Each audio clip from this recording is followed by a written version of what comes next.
Welcome to the Course One podcast. In this podcast, we explore the emerging open financial system. We dive into scalability, interoperability, proof of stake, blockchains, and many other parts of this coming financial singularity. Tune in every Monday to dive deep into these cutting edge projects and protocols with Course One team members and guests. Thanks for everybody for being here. I'm Chris, the founder of Chainflow. On behalf of Chainflow and the Staking Defenders, we're organizing this first Validator business model discussion. As I was saying earlier, the idea first came from a presentation that Adrian from Cryptium gave at the Cosmos Guardian event in Osaka. And in it, Adrian mentioned what I think a lot of us have known or are starting to feel, at least, in that operating core validator services is becoming increasingly commoditized. And as a result, all of us who are operating validators, big and small, need to figure out how to differentiate our services by offering more value-added services on top of the core validator operational foundation.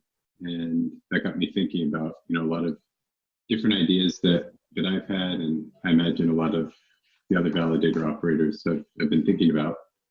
And when I put out the interest, the panel here decided to join, and that felt pretty hopeful. So that's how this all came together, and here we are. So hopefully we've assembled a mix of what I call smaller validator operators and larger validator operators.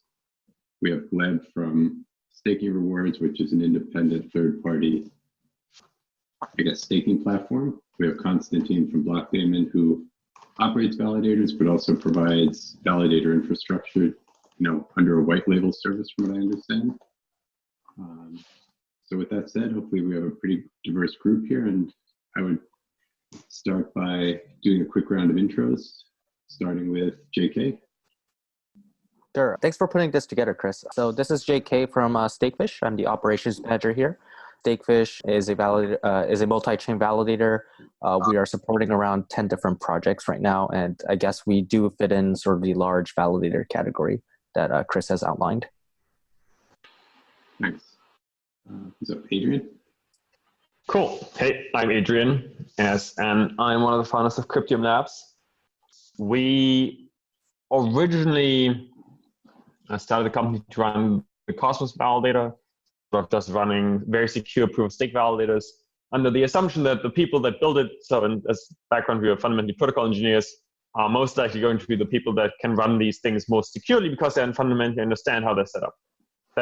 And now we're running validators across a couple of very interesting projects. So we aren't going to do the approach where we run validation across every network. We run validation across the networks that we like and sort of are technically novel and interesting. And the reason why we're validating them is because we want to help them, but also to understand how the tech stacks work. But fundamentally, we're also a protocol engineering team that builds upgrades, which we can talk later about, which is like one of the possible business models I can see for validators. Thanks. How about Gleb? Yeah, hey guys, I'm Gleb. Once again, Chris, thanks for putting this together. I'm representing today the Staking Rewards. So I'm an editor. Staking Rewards, we write research for all yield-bearing assets, basically, which is mainly currently proof of stake. We provide on-chain data to like enterprise and other validators in the space, as well as consumers. We try to provide up-to-date research and data regarding yields and basically enable them to predict their returns over time. That would be kind of a simple summary. And basically, as an added note, I guess, as Chris already mentioned, I'm kind of representing the independent party here. And as we have also done a rather big case study, having interviewed many validators in the space, so I hope I could bring value to the discussion from that standpoint. Thanks, Gleb. Meher, how about yourself? Hi, I'm Meher, one of the founders of Chorus One. And Chorus One runs validators in basically the Cosmos SDK networks right now. And we are looking to run some for Solana, Oasis, and Polkadot in the future. I think I've I fit the large validator category that Chris has outlined. Thanks. And Mira, I see you've joined. Hi, I'm Yoram. I'm one of the founders from Ztake. I represent an independent node operator. In some networks, we are small. In others, we are small in terms of size of the team, but not in the size of the stake. We are based in Seattle, Washington. And at this time, we only validate networks that we are strongly believe in and passionate about, such as Cosmos and Chainlink, but we evaluate several others to add in the future. Thanks. And Konstantin. Yeah, hey, I'm the CEO of Block Daemon. We're really a middleware dev tooling platform that offers software solutions and hybrid cloud management solutions for all major protocols. And so we start with all the large, from Bitcoin to Ethereum, Ripple, Stellar, all those guys, and then to permissions as well, and then run nodes on all the major proof of stake protocols. We are really partners of foundations to, over time, aid decentralization. So we built a ton of deployment scripts, open source tooling, so folks can deploy nodes very easily. And we also run public validators on most of those networks, as well as validators for investors. All right, thanks. Thanks for joining. And I see a number of other people have joined. I think actually rounding out the smaller operator category is Edouard on from POS Bakerz. Looks like you've joined. Hi guys. Yeah, there you are. Hi, can you introduce yourself? Hi, nice meeting you. I'm Edouard from POS Bakerz. I run a small validator on multiple proof of stake networks, including Tezos, Cosmos, a couple of networks from the Cosmos ecosystem, Icon, Algorand, and yeah. We're a team of 4. We're distributed around Europe. Right now I'm in New York. If some of you are around, I'll be happy to meet after this call. Cool, yeah, thanks. All right, I see a number of other people have joined. I think the goal here would be to try and moderate this discussion among the panel of people who just introduce themselves, and then we'll pause from time to time to take questions from anybody else who's joined. And hopefully this will also be one of a series of conversations as well. So yeah, let's see where to take it, but thanks again everybody who's joined. So there's some questions that I wrote out. I shared them in the Zoom chat here. Oh, and I should say also that this is being recorded, so everybody knows this. So there are a number of questions that I was thinking about originally that I figured we could use to frame the discussion and see where to go from there. So to start, I think the main premise that we're holding now is that core validator operations are becoming increasingly commoditized, and it's harder and harder. It's becoming harder and harder, even in the 6 or 7 months since Cosmos launched, for validators to build a sustainable business model simply by operating validators on the various networks.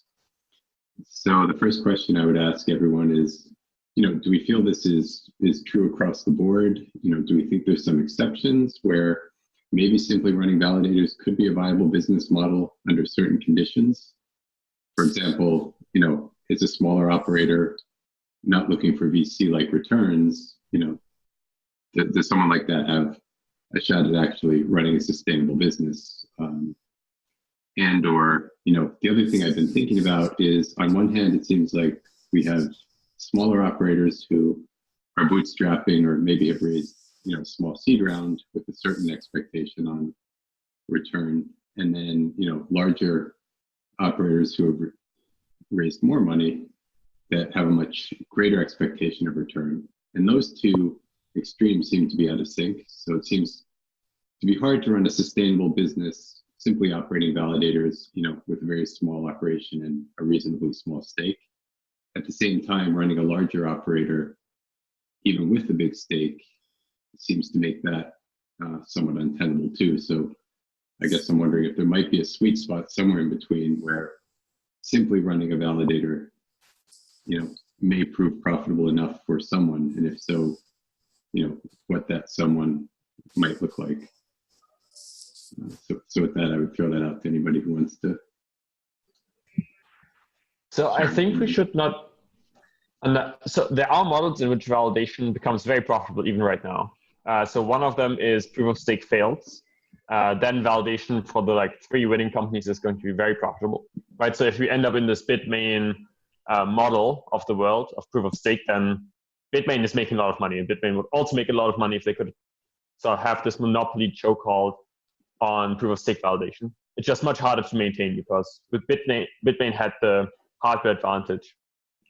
And the equivalent is you write a better implementation of the underlying node software, but that's much harder to maintain. And it's probably not going to happen.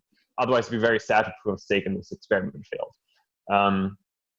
I think it's very unlikely that we'll ever see the huge VC returns on validation companies if we maintain a decent level of decentralization. However, it seems very likely that small operators can, that these can be relatively stable cash flow kind of businesses, right? Imagine if the market 10x's tomorrow, all of us will be very happy because all of a sudden we still don't make huge amounts of money, but we at least make some, right? So that is a variable. If the market goes up massively, 100x's, all the existing validation companies will be swimming in cash because they're generating free cash flow every week. It'd be fantastic. The other thing that could happen to the market is we see large-scale slashing events, right? Right now, no one cares. Everyone just goes to Binance or Coinbase to stake with them. But imagine if they all get hacked at some point, they all get slashed. People they're taking customer funds getting haircutted. So I have my money on Binance and I lose 20% of my money because Binance got double signed. I think that could really drive up the margin that we can charge from currently 10%. It's if it actually matters and people have something to fear, the margin could explode as well. To maybe you take half. Right? Yeah, those are my 2 cents on this.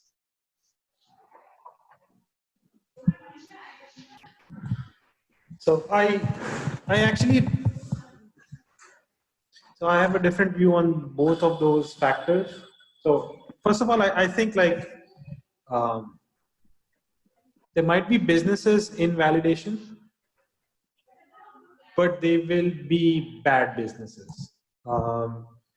And it's fundamentally because validation is not a memorable product. I was reminded of how not memorable validation is when I delegated to a few validators, and one of the validators I delegated to ended up showed up in a Telegram chat, posted something, and I didn't like what he posted. He was criticizing something, and I didn't like what he was criticizing. And, this thought came to my head: oh, I'll redelegate away from this guy. He's not going to get my You stake. still haven't, have you? I have. So that's what I mean when I say it's not a memorable product.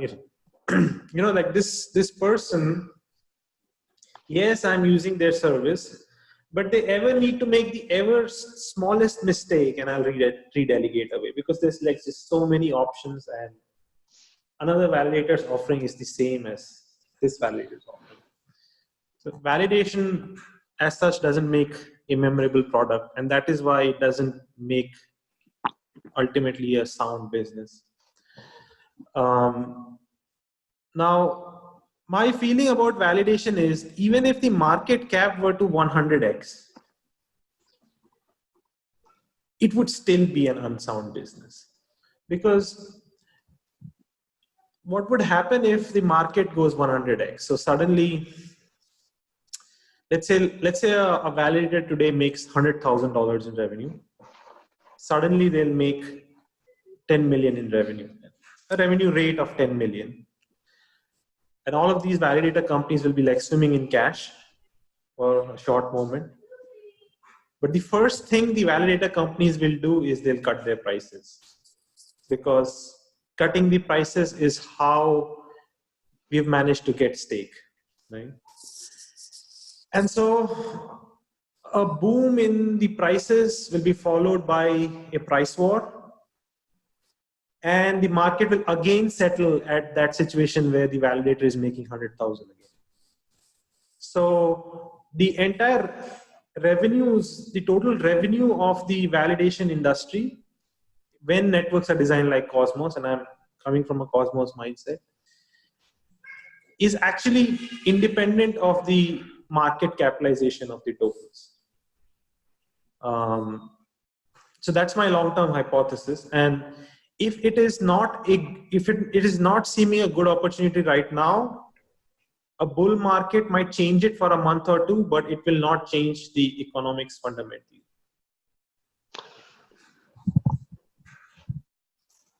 Yeah, I would probably add a couple of words.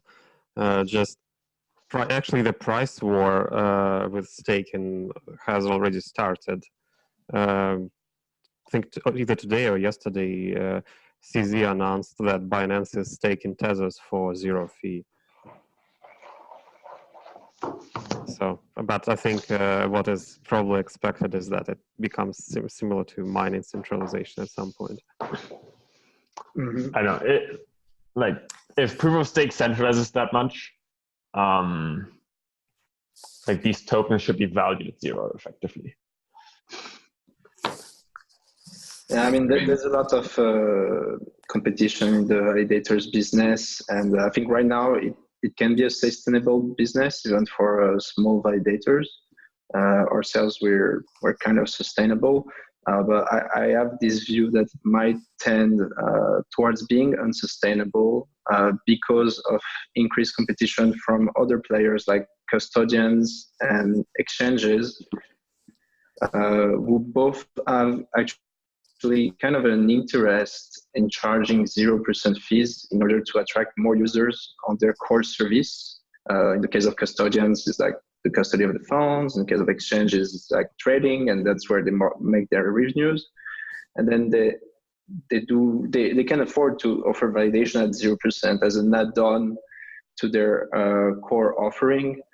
And this kind of create a race to the bottom in the validator business. And then how does a small validator like ourselves can differentiate from these big players, and how can we convince token holders to remove their money from BitGo custody or Binance Exchange, do this extra transaction, and then eventually pay some fees for the validation service. But if it becomes a sustainable, I mean, there's still opportunities in terms of governance for all, because as you said, Adrian, like if it becomes too centralized, then these tokens will go to 0, and this is in the interest of nobody. So probably there are ways in which revenue models could be changed to incentivize every party. So, I'm personally really not worried about exchanges offering staking services, because, even at 0 fees, because sort of we always held this fundamental belief that the people that want to stake, like we aren't interested in the people that are willing to hold the money on exchanges. Like the people that delegate to Cryptium Labs should be the people that want to self-custody their funds. Like I'm not trying to fight for the people that like to hold their money on Binance, and I'm not trying to convince them to delegate to me, because I don't want to be like, give them the customer support they require if they have to figure out how to move the coins around on hardware and software they don't understand. So I think sort of exchanges target a very different use case, right? There's not just a single delegator. There are many different types of delegators and coin holders. And I think validators have to start figuring out which part of the delegator spectrum do you target? Do you target the people that want to trade? Well, they're definitely going to Binance. Do you target the people that just want to sit on these tokens for 10 years and sort of like see these networks become useful? Those are the ones we target. Which is like working relatively well. But then the thing is that the transaction happens on chain. So even if you do not hold your tokens on Binance and you have the self-custody, you can still, for example, delegate to Binance because you want the 0% fee. And I think it's very rational for an individual with personal interest and personal economic interest to look for the lowest fees, even if he knows that, you know, overall this is probably bad for the community. I don't think Binance is actually offering that service. I think you need to hold it in the exchange. Yeah. I mean, there's no way they're going to just give away staking rewards by delegating to them off their exchange. It doesn't make sense. Yeah, of course they just do it with balances. So yeah, but I mean, so from the experience I've had with token holders, there's sort of a very clear distinction where some people just want to trade and they may have small or large amounts and they are going to exchanges. Some people hold like 10 XCZ and really care whether you charge them 6.6% or 6.7%, and this like means the world, and whether you pay 20 minutes earlier or later on Tezos is a huge deal, and they yell at you on Telegram until you pay them. And it's like, you got like half an XCZ here and you got 10 minutes earlier. Go away, please. Like, don't yell at me for like 10 minutes delay. But then there's also this large class of token holders that sort of sit on tons of these tokens. They want to hold them for 10 years. And the reason why they don't delegate to zero fee validators is because they know that for these tokens to be actually useful, someone has to build on these networks and like make these networks actually useful. And I think sort of a large class of delegators falls under this category where like they are willing to pay 10% fee if the people they're delegating to are like doing something useful that actually makes the underlying asset more valuable. So I think what I'm hearing, sitting back and listening to all this, I think what I'm hearing is that there seems to be some optimism that a core validator business model might be able to work under certain circumstances for maybe smaller operators, but it still may not be sustainable because, as Meher was saying, everything might seem to regress back to some mean based on, you know, token price and profitability and fees. At the same time, we're all in it and we're all doing it. So the first question that comes to mind is, why are we all doing it? And then the second question that comes to mind is that maybe now would be a good time to shift into the part of the discussion where we talk about some of the things that we've been thinking about or doing to differentiate our services, and, you know, hopefully provide us with, you know, more sustainability long-term in the market. So does anyone want to jump in with the why you're in this and why you're doing it? Because I think Adrian's is most like straightforward, I think. Yeah, well, something Adrian said makes a lot of sense. Well, if something you said before, protocol engineering team that just happens to run validators. Gotcha. But fundamentally, we're a protocol engineering team, and it's cool to run the things we're building, and you want to learn from and interact with. Yeah. Well, something you said resonates well with me. That, you know, if there is no decentralization, you know, my point, from my viewpoint, has always been, if there's no decentralization, what's the point? I mean, it sounds like a little bit dreamy and a little bit optimistic, and but at the same time, you know, to me, I don't know that, you know, we're necessarily rebuilding anything for the better if we're simply rebuilding the existing financial system, you know, where the concentration of power is pretty heavy at the top and pretty exclusive.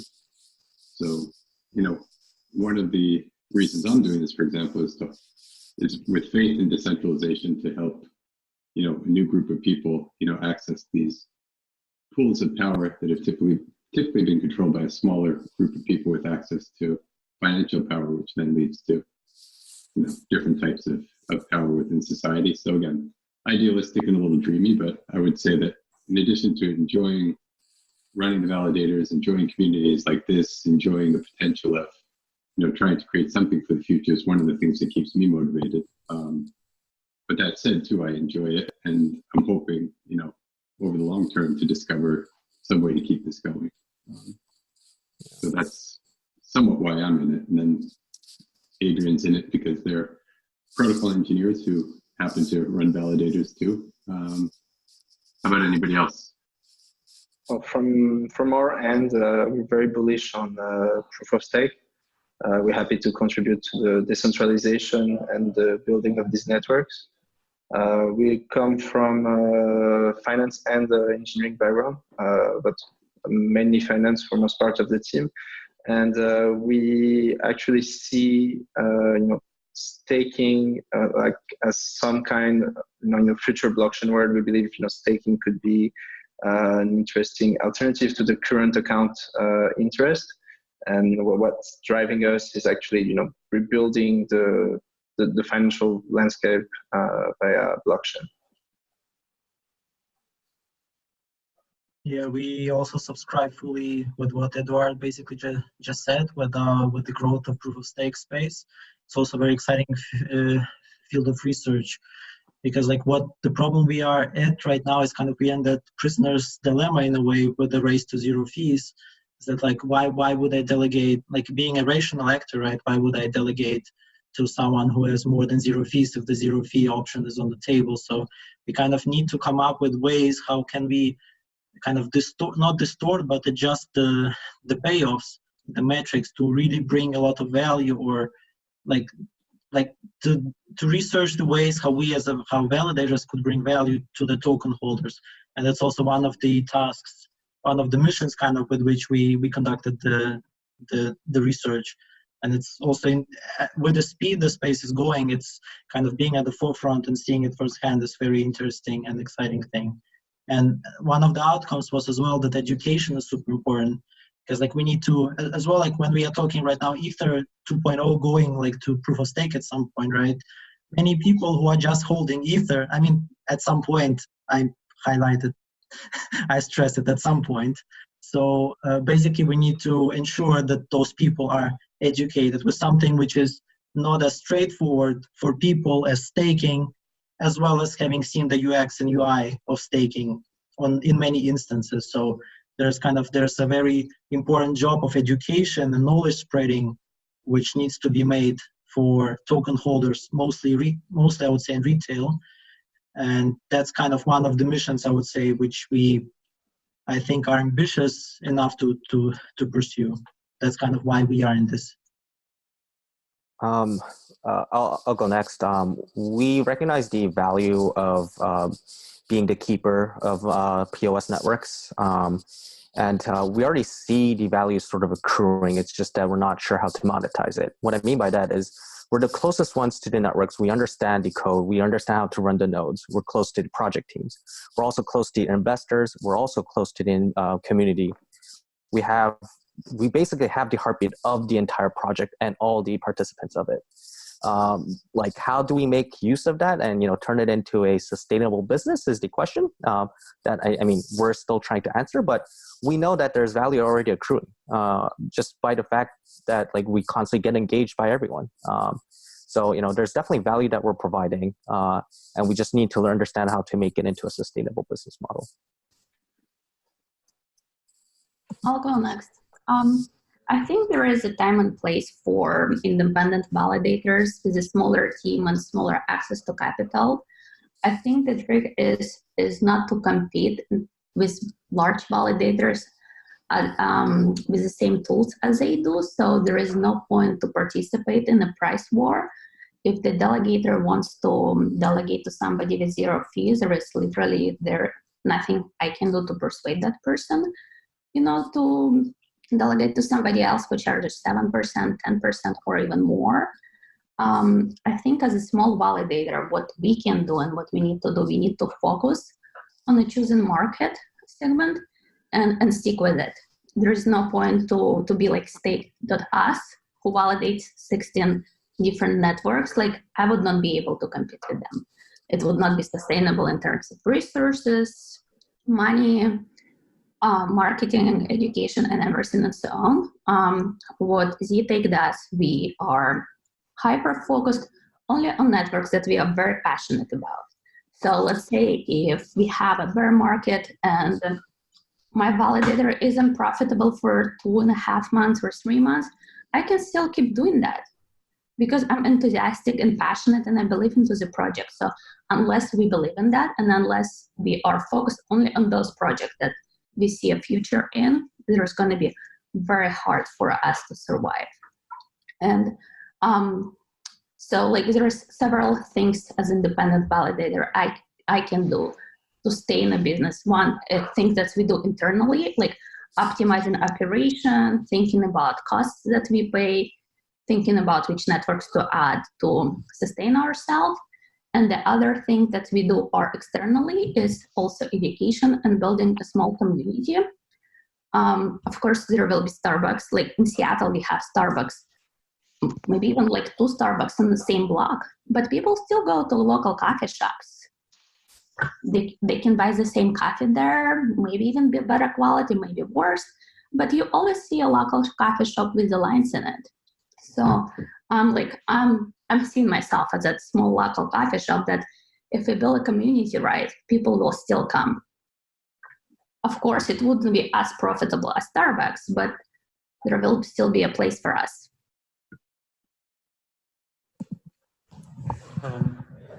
I'll go next. So I guess like I'd separate my answer into 2 parts. One is like, why do I as an individual work in validation?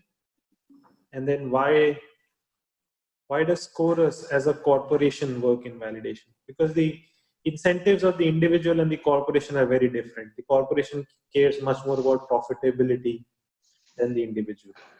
It has to. So as an individual, I believe in the Internet of Blockchains vision. I believe there will be lots of blockchains and they will communicate with each other, and it will just be a better system than top-down blockchain building, right? Like you have a lot of different blockchains being built, different validator sets, emergent behavior will emerge from communication, and that system will be better than projects that approach it with the mindset that they're going to build a certain network topology and it's going to realize in the real world in a particular way. And since I believe in that vision, I want to work on that vision, but there's very few types of work that is available around that vision today. There are very few things you can do around that. And validation is one of the few things that you can do. And so if that vision does unfold over the next 20 or 30 years, I have to start somewhere, and I have to start at the opportunity that presents itself, and that's validation. So ergo I work in validation. I don't have any particular attachment to validation. As a corporation, if you think as a corporation, I think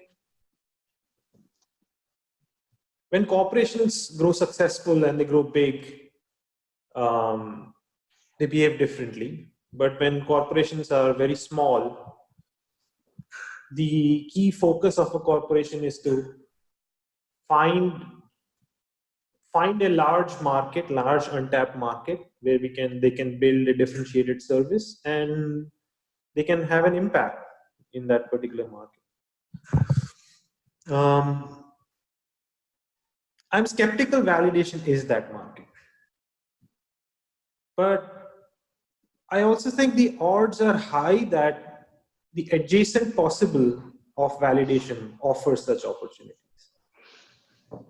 So you have validators, but validators end up opening probably like tens or hundreds of opportunities around them. And some of these will be really big. And that optionality is valuable for the corporation. I think like that's why it makes sense for Chorus to run validators and do that well and educate the delegator community and have partnerships with the networks because of the optionality it brings. Actually, I have a quick question. Has anyone thought about opening an OTC desk on top of a validator or a small exchange? Because validators have access to early network tokens, so they have access to liquidity. And it seems like you're already running keys anyway. So like I mean, we talk about exchanges integrating into validators, but have any validators integrated into exchanges / OTC tests? I would say from a US perspective, that is prohibitively challenging. So I'll opt out of that question. Anybody else? Yeah, I mean, same here. Like for us, the legal regulatory issues, there's just way too many. Like, if we're gonna do that, why not just become a custodian, which is, I think, an easier step, right? Than a full-on exchange. But yeah, the regulatory stuff is there's just too many stuff that we'll have to too many hoops to jump through. Before we get too far down that road, I did want to ask Konstantin if he's still on. The same question. When you were thinking about building a company and you decided on Daemon, I'd be curious to hear a little bit about what went into motivating that decision. Because it would seem to me that the little I know about business, that you said you're banking on decentralization, so that means many people operating validators over a long time horizon. So I'd be curious to hear where your optimism comes from for the space. Yeah, sure. So again, we're a middleware tooling platform, so we build automation tooling around deployment, and so and we aid projects over time with relevant tooling in accordance with their life cycle. So the deployment tooling we'll build for something like Cielo or Asus Labs will look very different than what we currently offer for Tezos, for example, just because they have a much larger node spectrum, right? And so our goal over time is to support foundations to have thousands of validators on each of these networks, right, over a very long time horizon. And part of that is by actually taking the complexity out of running validators. And so to offer software tooling and deployment tooling that makes it very easy for people to participate in these networks. And so, we've been doing that with Bitcoin, with Ethereum, with, a lot of these networks. And so I believe in the power of decentralization and blockchain. And so decentralization can only happen via systemic tooling. As people here have mentioned, the limited validator count and price competition, all that type of stuff. I don't know too much about it, mostly because, I think there's a lot of different scenarios. I think tokens are a lot less fluid in the space than people assume, at least as far as we see. We tend to partner with larger investors, and I think we have agreements that bind these tokens to us across a long period of time, also for insurances and other purposes, right? So there's different cohorts of delegators, right? So an investment fund who has $100 million worth of atoms has a different requirement than somebody who has 1,000 atoms, and so the large fund will delegate to somebody who's SOC compliant, who has business insurance, who can offer SLAs and disaster recovery plan on a really high level enterprise grade. And then the fee structure looks very different, for example. And so I think there's a lot of different business models in there, and that the profitability looks very different. But for us, again, we're really all about starting with individual node and then offering all the related services around it. So for us, that includes API access, data extraction, physical deployment scripts, monitoring modules that ultimately I would say people even like on this call are customers of that over time, right? And so that's how, so we see exchanges as partners, wallet companies as partners, anyone who is burdened with having to support 60 POS protocols over the next 9 months, right? And so how do you do that? And how do you actually provide infrastructure around it that professional users can make use of it? And so we're very optimistic about the need of solutions in that space. And so that's sort of what we're building for. I think and so we also have a different structure of business models. A lot of our compensation is dollars per month. And so we try not to be a crypto hedge fund. We do earn a lot of tokens. We have a lot of tokens connected to nodes we operate. But for us, the fee structure is really a secondary benefit of potential upside.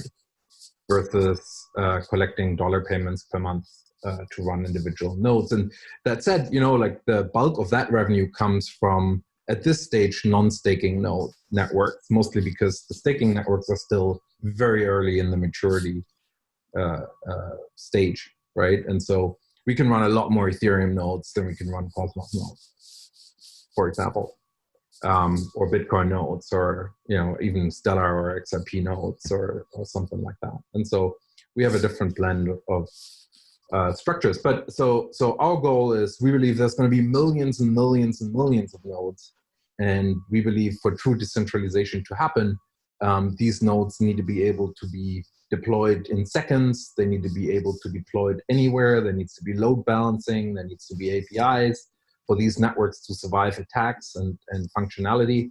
And so that's sort of where we're coming in. And that's sort of our solution sort of stack is kind of built around that. And, whatever that means, like kind of, we have a different complexity. We're obviously, kind of venture backed. We do need venture returns in order to survive. And so fast, the ambition is fairly high to become the go-to marketplace for all related deployment tooling needs, right? But again, it's even something people here can use, or people can commit and build stuff and put it on our marketplace. And so kind of sort of trying to, but ultimately aiding decentralization by democratizing node running. Yeah, thanks. That's actually a good segue into where I was thinking we could take the last 15 or so minutes of the conversation. Part of it is selfishly motivated in that, as a single operator, I've reached a point a long time ago that I realized I have to expand. And now I'm trying to figure out, how that expansion happens. And, when one thinks about raising even a small amount of money in the space, what I'm hearing from a lot of people is that we see a lot of opportunity. We know that the opportunity is there. We don't quite know what that opportunity is. So my question is, how, one, as you're talking to yourselves, building your team, possibly talking to investors, how you're talking to investors about this in order to, essentially convince them to take that same bet.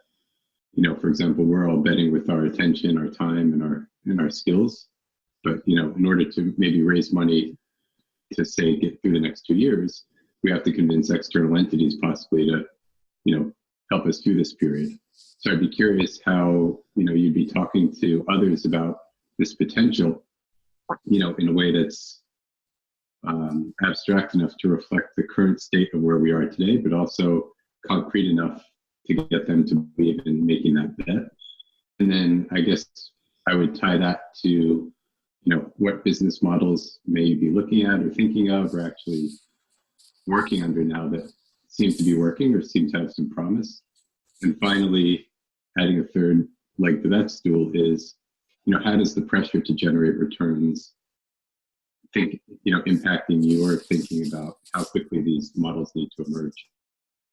Are we sitting back thinking, hey, we have a couple of years to figure this out? Is it more like, hey, we really need to figure this out in 6 months? And that last question comes from a paper I read from Chris Remus about Ethereum killers and how all these proof of stake networks are coming online.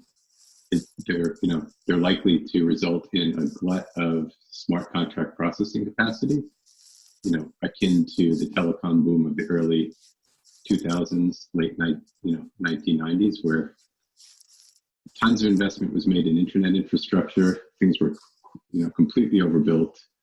As a result, companies failed. Infrastructure got a lot cheaper, and now we're reaping the benefits. But what that got me thinking is that, what maybe a lot of you believe too, is that, a lot of people see 2019 as zero proof of stake, 2020 as the proof of stake. But I think for the people actually operating in it, the real returns aren't coming this year or next year. They're probably 2 to 3 years out. So I think I threw out a lot there, but I think, to summarize, what are some of the strategies you're thinking about in order to build a sustainable business over the next 2 to 3 years, whether it comes from, seeking funding and how you're talking to investors, and or what business models you're experimenting with or thinking about experimenting with that will differentiate our services enough to bridge that gap between now and say 2 years from now. Yeah. So we have to fundamentally understand that this entire space is like at best alpha level software. Like Bitcoin in theory maybe beyond alpha and maybe early beta level prototypes, but everything else is either non-existent or barely working, right? Like we have most of these networks, it's cool that 100 nodes can remain in consensus. But the first time someone pokes at them with any sort of idea to actually get somewhere, these things fall. There's no doubt in my mind that Bitcoin may be able to survive sort of a large hostile attack, but almost certainly will fall under a nation state right now. So early research prototypes is really what we're playing with here. These aren't production ready systems that people should put billions of dollars on. The market tends to disagree with this assumption apparently, where they do put billions of dollars on this.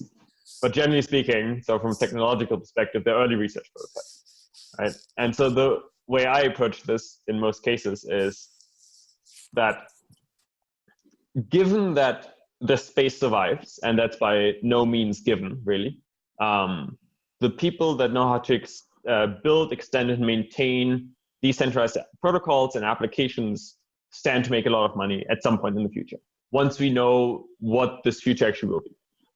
And so right now, it's the time to sharpen the skill set so that you're very well positioned once we start seeing the first business models and first real products emerge. The first real product that I can imagine actually happening using some of the newer proof of stake chains, especially the ones that have efficient light clients, is digital payments, digital private cash. So everyone says Bitcoin has solved this. No, Bitcoin didn't solve this. No one uses Bitcoin for digital private cash. It's first of all not private. It's not quick enough. It doesn't have finality. Sure, we may be using BTC as an asset type, but the settlement layer will be a different one. The settlement layer will be built on something else. We'll have mobile phone clients first, and then you may be paying each other in Bitcoin, but you're settling on something tangible. So I think those are some of the first concrete specific examples that could work. There was a second part to your question, which I just forgot, Chris. Yeah, I was talking about business models, investors, convincing investors to take a bet on the potential, without, necessarily a concrete plan. And then the third is, how does the drive to generate returns influence your thinking about how quickly you need to emerge these models or evolve these models and get them into the market? Yeah. So actually, I think that maybe they're somewhat tangential, right? You have validation at the bottom, and then you have business models on top. I mean, exchanges figured out how to generate revenue out of holding funds. Custodians did this as well. I think there's probably also space for research governance style companies to generate revenue with paid reporting, almost like a Bloomberg, maybe more like Financial Times, something like this, or The Economist, where you do very in-depth analyses of these protocols and what they'll mean. The strategy we're pursuing is protocol invoicing and seeing if networks are willing to sort of through inflationary funding, pay for upgrades. Let's see. Hopefully this works. I have no idea yet. But it'd be cool. So I think that's there's a bunch of different things we can try as potential things to make money relatively quickly, actually. If you right now write really good research reports, there's a good chance that, for example, hedge funds will start buying them. I know a bunch of smaller companies that are running nodes across multiple networks, and then they do data aggregation. And so they effectively scrape the peer-to-peer network to get very in-depth data. Then they aggregate it and sell it to algorithmic trading companies in order to get an edge on the market. All of these things are possible.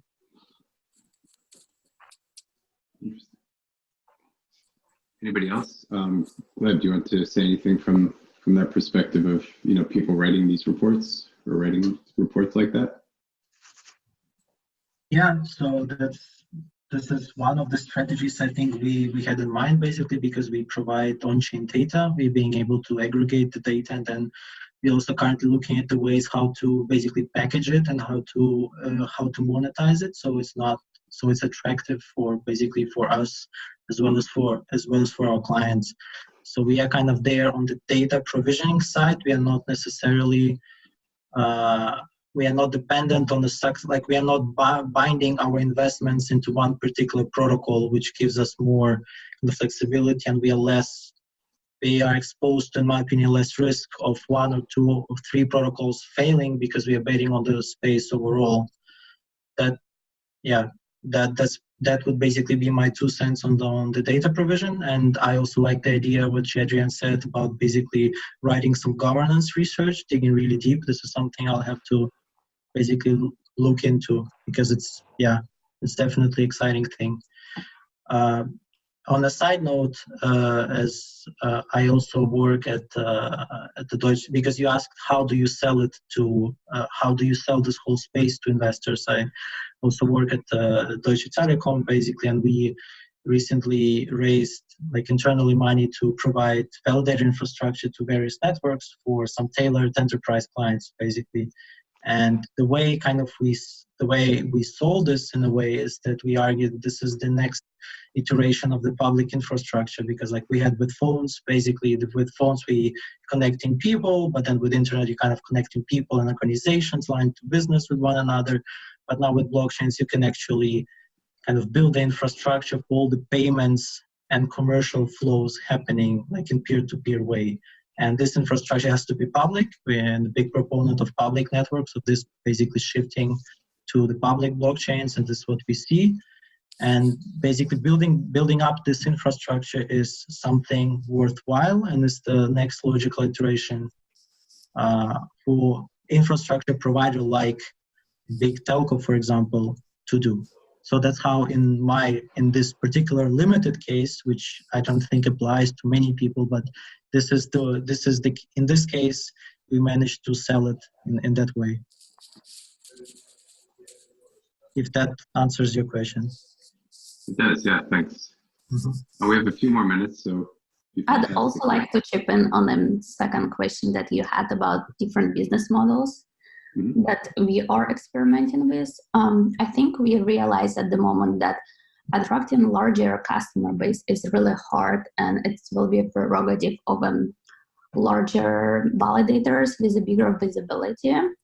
But I think there is an opportunity with B2B clients, like small companies in United States mainly, who will provide an intermediate solutions for delegators. Let's say I have $10,000 I want to invest. I don't really know a lot about different blockchains. I don't want to monitor it. I don't want to see when validators are down. I might go to those companies that provide DeFi banking, say, hey, we invest in 5 different networks. We spread our bets across multiple validators who we have partnership with. So I see an opportunity there. I think the trick is to have really transparent operation, compliant, all of the regulations here, and building a relationship with them. So that's a strategy that we are taking.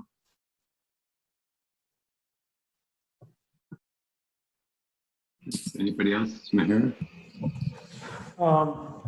So having actually tried fundraising in the validation space,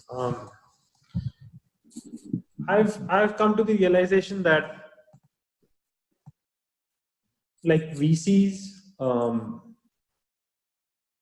the only way the VC model makes sense is when they end up betting on some unicorn. Like the VC model is they can buy 30 tickets and one of them has to become a unicorn, and their entire business is around raising the odds of that, finding that 1 or 2 life-changing investments. And so when as a validator you pitch to a VC, the challenge is that it is very hard to articulate a case why this could be a unicorn, just as a validator. And because it's hard to articulate that case, it often becomes a time waste. So my perception is like, go to VCs when the rocket ship is abundantly clear, when you have a path by which the business can make $50 million in profit and it can be defensible. And the only thing that your business lacks is fuel, cash. Until the point there's that kind of clarity, VC meetings will often be a waste. So, like, that's my realization at least. I don't do fundraising for Chorus, but I think unless you get to a really clear picture of what's a great product, don't do it. Yeah, go ahead. On the idea of approaching that VCs for fundraising, this is true, the betting on the unicorns, and due to that, VCs are most likely not a good business model fit for pure validation companies. Right, like you need some product that actually makes a lot of money. However, family offices and sort of investors that are looking much more for stable cash flows rather than sort of higher valuations upon exit on the stock market are much more amenable to the validation type of business model because it can potentially provide very stable long-term cash flow. So it depends. You need to find the right investors, I guess. But not all investors are looking for VC-like returns. This is like important to realize, I think. And really, you could also I could see investors being interested in an acquisition play once you pitch it like that, because validators are definitely, you'll see some validators getting picked up here and there as more of these like exchanges and big guys enter into the scene. So yeah. Yeah, I accept both of these things. There can be investors which look for different return profiles, and there can be strategic investments that are made. Except, I guess, like, my experience is colored by, like pitching to VCs and getting to read their mindset. And I guess the takeaway is, at least like the VC crowd should be approached when the rocket ship is clear. Like what might be interesting business models, I mean, we don't know. Like we keep exploring the problem statement. I think there's different things we explore. So I think two of the interesting things we are exploring is one is what are the implications of IBC? Because when you think of this IBC world, it's actually a really weird world. Let me tell you like one of the weirdness that IBC produces. So one weirdness IBC produces is that assets flow to other chains from different routes. Like Ether can flow into Cosmos via the Ethereum peg zone. The scale system, or it could flow through the POA peg zone. So in the future you'll have like Ethereum in Cosmos, not of 3 types but of 10 different types, right?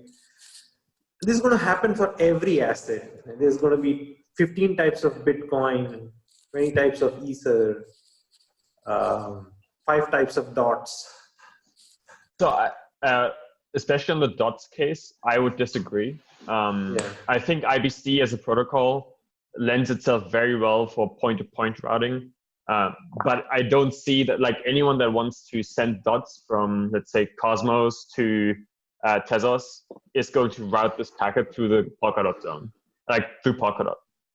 Like you only have direct interactions with the source zones of the tokens, because otherwise you get this explosion and none of these assets are fungible anymore. Yes, exactly. So that is the exact problem of IBC. So maybe it doesn't exist for dots, but it certainly could exist for other assets where you break fungibility via great IBC, right? So if IBC is a car, that's one sort of traffic jam. And so there's a question like, is there a product to solve that traffic jam? So those are one category of questions we explore. The second category of questions we explore are that's the question of like reutilization of capital. So the total staking capital in the ecosystem is, I guess, approaching $10 billion. And if Ethereum comes on board, it's $30 billion. And the nature of current proof of stake is that this capital can only be used for one purpose. You can delegate it, you can earn whatever X% from the network, and you can't do anything else with it. This is weird because on the one hand, we think like proof of stake will be massive. So imagine there's $500 billion worth of value in proof of stake. And at the same time, if proof of stake stays as it is, then this 500 billion will be locked up just doing one thing, which is securing networks. And to me, that's like sort of a weird, that's a weird future, because the nature of humans is when you have something, you want to use that something in multiple places.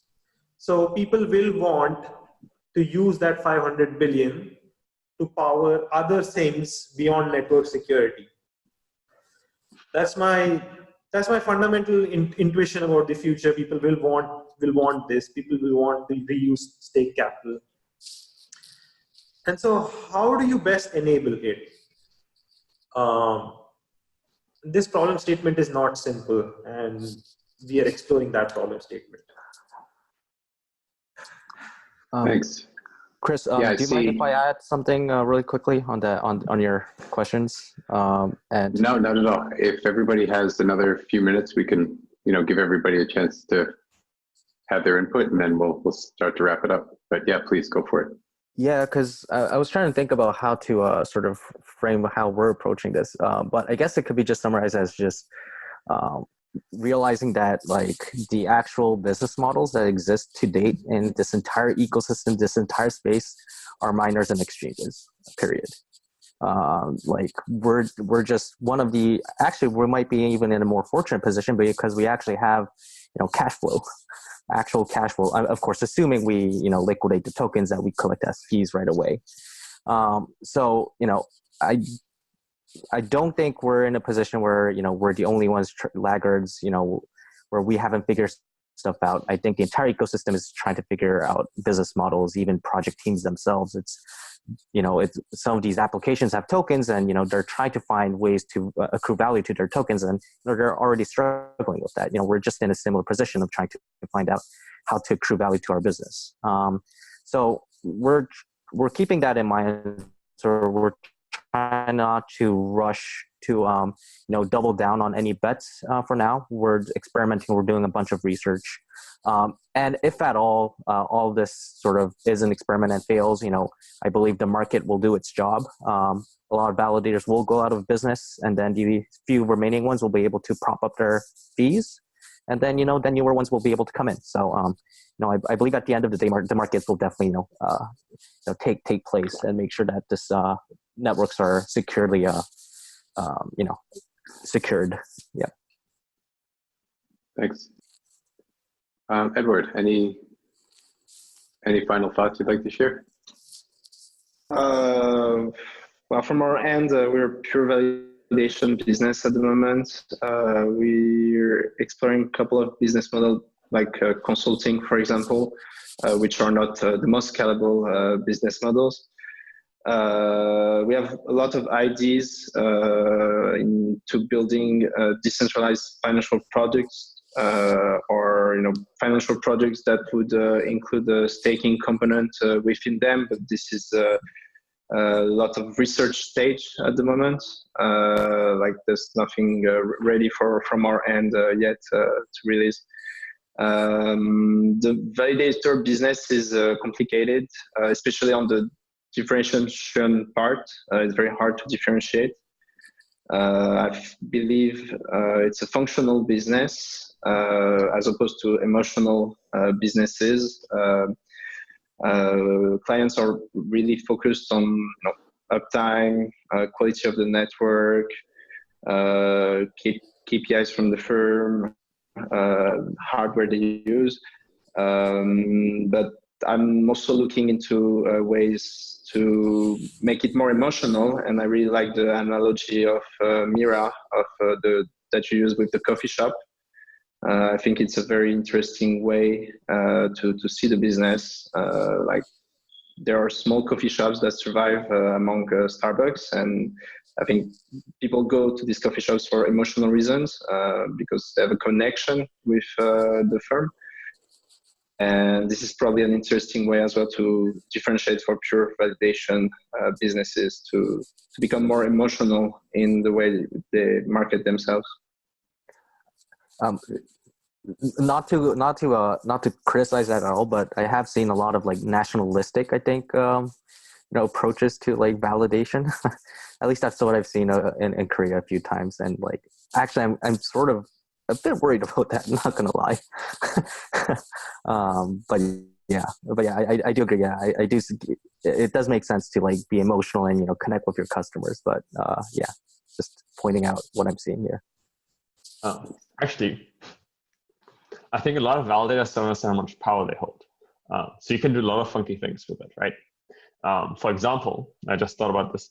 You can, in Polkadot and Tezos, you have an underlying block reduction mechanism. So as a validator, you can just do massive amounts of wash trading to pump up the on-chain metrics of how many transactions are happening on the network, because you just include thousands of transactions in the blocks and you take your own fees.